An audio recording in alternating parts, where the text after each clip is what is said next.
আসসালামু আলাইকুম। কেমন আছেন সবাই? আমি আবারও হাজির হয়ে গেলাম ছোট্ট একটা মানে একটা ব্লগ নিয়ে, একটা রান্নার ভিডিও নিয়ে। তো আমার বাসায় মেহমান এসেছিল।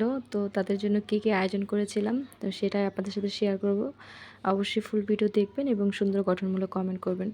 তো এই যে আমি হচ্ছে প্রথমেই কড়াইতে তেল নিয়েছি এবং কিছু পেঁয়াজ নিয়েছি কুচি করে। আমি মূলত পেঁয়াজের বেরেস্তা করে রাখবো। তো এই যে আমার পেঁয়াজের বেরেস্তা করা কমপ্লিট। তো আমি এটা তুলে নিব। তারপরে হচ্ছে আমি ইলিশ মাছ দিয়ে দেব। মাছটা আমি ভেজে নিয়েছি।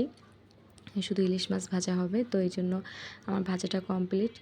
তো এই যে তারপরে হচ্ছে আমি ডিমের দোরমা করব। তো ডিমগুলোকে আগে ভেজে নিচ্ছি, হালকা একটু লবণ দিয়ে ভেজে নিলাম। তারপরে ওইখানে আমি হচ্ছে তেল, তারপরে মশলা, পেঁয়াজ বাটা, তারপরে টক দই, কিছু বাদাম ব্লেন্ডার করে রেখেছিলাম, তো সেই বাদাম বাটা, তারপরে হচ্ছে আমি কিছু মশলা আর কি, তো যেটা আর কি কালারটা চেঞ্জ করার জন্য। তো হচ্ছে আমি এখানে দুধ দিয়ে দিয়েছি, তারপরে কিছু জিরার গুঁড়ো দিয়েছি, তারপরে হচ্ছে আমি একটু মরিচ গুঁড়ো দিয়েছি, কালারটা যাতে ভালো হয়, ফ্লেভারটা যাতে ভালো হয়। তো তারপরে হচ্ছে আমি জিরার গুঁড়ো দিয়ে ভালো করে কষিয়ে নিলাম দুধ দিয়ে। তারপর হচ্ছে আমি ডিম আস্তে আস্তে দিয়ে দিব। তো এটা হতে থাকুক। তারপর হচ্ছে আমি চিকেনগুলো ভাজার জন্য চিকেন বসিয়ে দিলাম।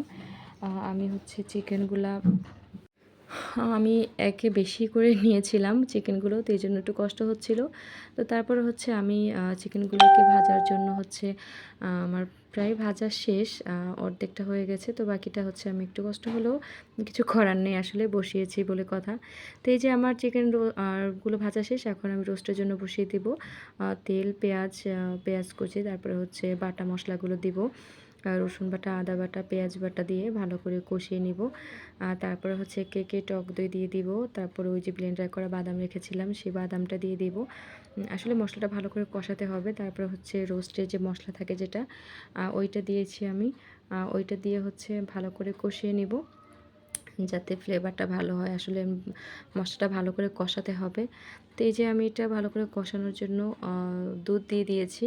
তো সামান্য দুধ দিয়ে তারপরে হচ্ছে আমি কাঁচামরিচ দিয়ে এটা ভালো করে কষিয়ে নিয়েছি।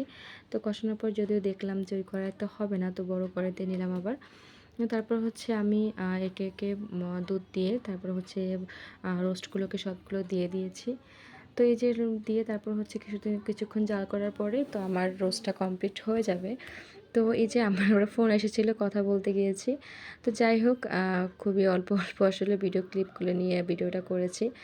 তো এই যে আমি হচ্ছে পোলাওয়ের জন্য পেঁয়াজ, তারপরে তেল, তেজপাতা দিয়ে বসিয়ে দিলাম, তারপর চাল দিয়ে নেড়েচেড়ে নিয়েছি। তো কেমন হয়েছে অবশ্যই কমেন্টে জানাবেন। আমার রান্না কমপ্লিট হয়ে গিয়েছে, পুরো দেখাতে পারলাম না, সরি। তো এই যে আমার রান্নাবান্না শেষ, পোলাও, তারপর রোস্ট, ডিমের কোরমা, ইলিশ মাছ ভাজা।